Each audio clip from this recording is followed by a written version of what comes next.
Welcome to Path of Faith, where we strive to uplift and enlighten your spirit, offering solace and wisdom in times of darkness and doubt.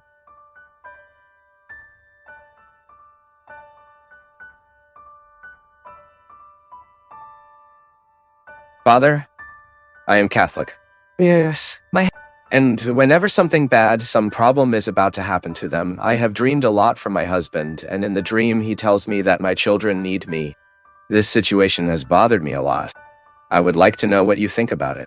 We need to take a distance sometimes when it comes to the dream, what we have with those who have died, the messages we receive from these people, even because our Christian faith does not allow us, within the context of what we'll learn, from what we know, what the church teaches us. We live communion with the saints.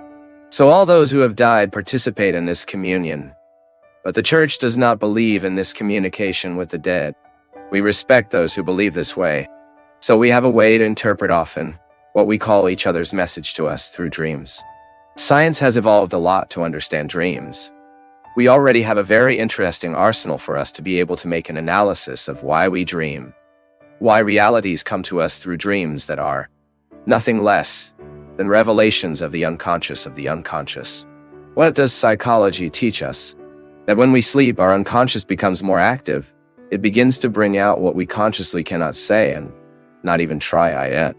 So often the dream is a voice of the unconscious telling us what we often say too. You, for example, know that the father was extremely concerned about the children. So it is natural for you to have dreams in which he is worried. These are records that you have. The lady assimilated her husband as a man who always worried about her children. That was the experience. And what a beautiful experience you had. From a husband who was always very present in the lives of the children. I don't know how much involvement you have with these children, but it may be that at some point in your life, you have assimilated it. He worries more than me. So now, with him absent, it is a way you have to tell you what you would like to hear. I say again, we respect those who believe different. Those who believe in this communication. But as we do not believe, we can also understand these dreams as signs that help us think of our posture. What we can't do is allow them to determine our reality.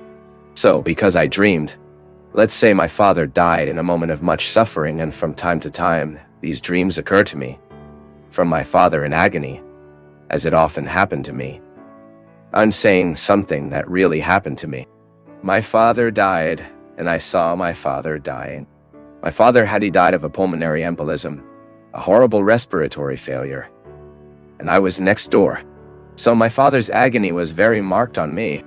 And of course, that record of seeing my father passing on in that agony was recorded in me for many years. So from time to time, I had dreams that my father was agonized, sad,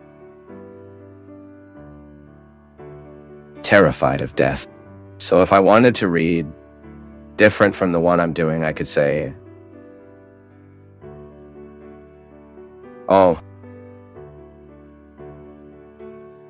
my father is not in a good place in eternity. He's suffering. It's like that. It's praying for those who have died is one thing. Now we are creating situations for us to be able to. It's like we were undermining our peace, isn't it? Because what can I change in the reality of my father? But unfortunately, because I have records of that death that stayed in my unconscious, when I sleep, while I'm awake, I can even control. I won't think about it now. I will replace that bad image of my father's death with good memories throughout his life. And I do this because my conscious is a tool that helps me. The conscious, this reality that I am now, I'm aware of my moment. So I have all the resources of this consciousness. I'll think wisely. I'll think with rationality. I'll put it No, the dead do not come back. The dead will not be able to do anything here now, equal to be afraid, who has died from my. You rationalize fear. Why am I afraid if I know they can't go back and do me harm? So this is my conviction. It may not be yours. I'm talking to those who believe just like me. I don't believe a dead man can tell me something. Now I believe that all the memory of the dead in me can tell me. Why? Because this is an unconscious record. The other does not die fully. It is inside us through the memories, the longing, the love we love.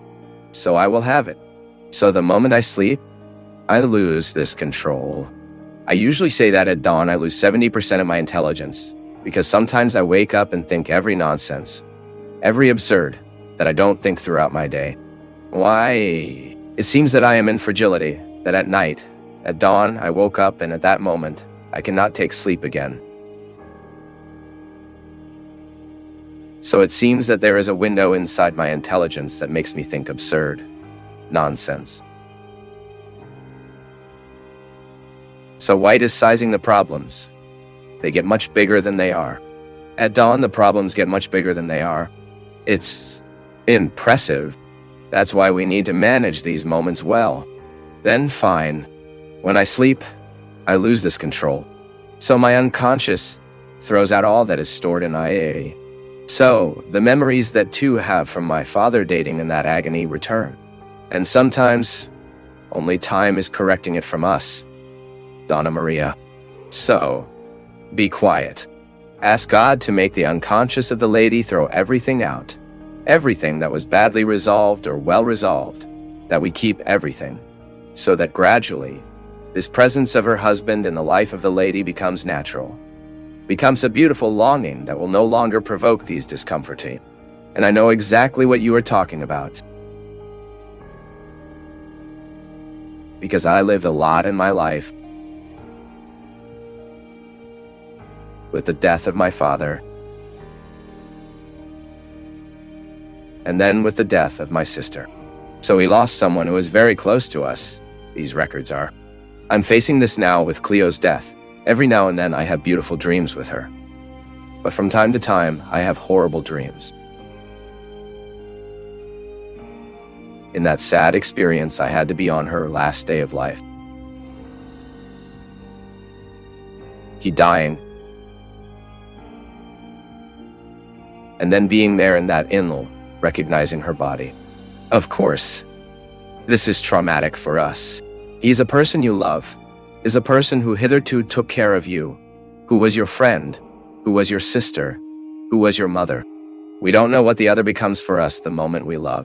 It is big inside us. So today I also have, many times, awake in the middle of the night with dark nightmares with Cleo. But I am aware that it's not Cleo giving me messages, you know? Because I believe in divine generosity, I believe in divine love that has already welcomed Cleo. I really believe in the deep mercy of God. Looking at the life she lived, to the woman she was, I have no doubt that she is already in eternity enjoying the best. Everything my faith promises me, I believe she is receiving there. So I rationalize and think, that's a record of mine. It's not her in me, it's not she wanting to say that to me. No, it's me who I have here now that managing this grief with all the weight of these memories. Because our mistake is in thinking that the other is telling us that, I'm having these dreams with my husband because he's in a very bad place. Or, I'm having these dreams with my husband because a very bad thing will happen to my children and he's warning me. Bad things to our children happen even when no one warns us. And what pretense is this? That we can often prevent the lives of happening. What guarantee do we have that we will be alive next week? It is a silly claim. What we need to do is to pray daily and ask God to help us.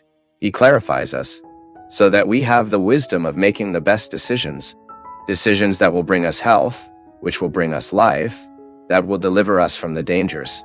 That we need to ask. So the dream, it is a record that belongs to me. It is not the other who is giving me a message through dreams. I say again, you have the right to think differently from me. You have the right to believe different from me. This is how I believe. This is the perspective that Christianity gives me. Catholicism in a special way. Catholicism tells me that. I am telling you what the Church teaches us. That dreams, in line with science, are records of the unconscious.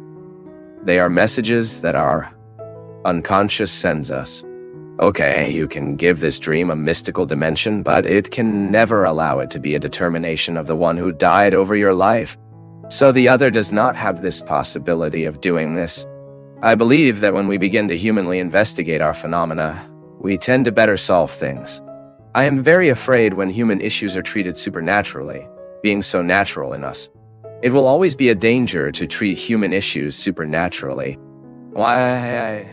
Because we give up human resources that are favorable to us, including science, psychology, helping us understand the meaning of dreams in our life. Otherwise, we become a little wizard, right? We will give supernatural meaning to what is not supernatural. We have deep respect for supernatural realities, but we also need to respect natural realities. I think it is a very intelligent way of live and incarnate faith.